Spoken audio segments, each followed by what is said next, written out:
Hi, I just wanted to share this really quick video with you, just of some little changes we made with Max, who came in earlier today for a lesson.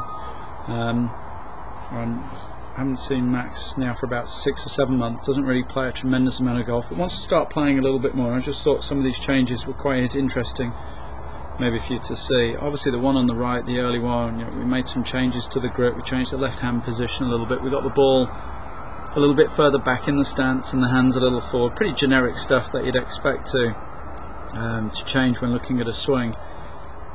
You can see we gave him a little more side bend, the head a little more behind the ball. He's extremely tall, he's about 6'4", he's using his father's clubs, which are a little bit too short for him, but we kind of worked around that. The thing I wanted to share with you here was just a little bit of a misunderstanding that he had in a concept of the swing, and that was trying to keep his shoulders so they turned level with the ground. Now if you watch the one on the right hand side, I put the little pivot line up against his right leg and his head, and you can see just how quickly he moves off the ball. Obviously the left forearm rotating over the right arm, a lot of movement to the right, the left shoulder way too high. So the thought I gave him was nothing more than just to try and feel like his left shoulder went down as he started the backswing, to actually feel his left shoulder was going down towards the ball. And I also suggested they should feel his head move a little towards the target, which I know can be a little dangerous, but what you're going to see here for Max, I think it certainly made quite a difference.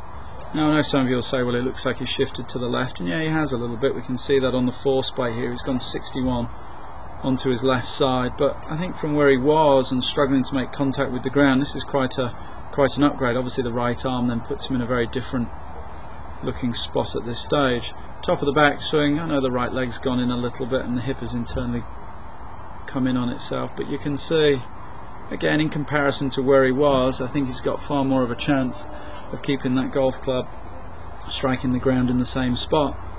When we then show you the difference from this side, this is pretty telling. Again, bear in mind his height, and he's using clubs that are a little bit too short for him. Obviously I asked him to try and stand up a little bit taller and all that good stuff, but I just think this was pretty impressive changes for a guy that plays golf literally twice a year. Okay, we can do some more work on his posture when we see him next, but again, looking at the one on the right hand side, remember his thought was to try and keep his shoulders turning level with the ground. He had no idea that the left shoulder should be going down. You can see how much that rotation of the left arm causing the club face to open up way underneath the plane, and just that one simple thought for him to try and just keep that left shoulder going down somewhat, you can see prevents the excessive rotation of the club face. And yes, I know some of you may say the club face looks a bit closed, but the guy was hitting the thing 50 yards to the right with every shot. I think there's some dramatic differences there. Certainly got him into what I feel is a slightly more manageable position there at the top of the backswing to where he was tending to get himself. So just quite interesting to see some changes with just one thought. Hope you get something out of that. Look forward to seeing you soon.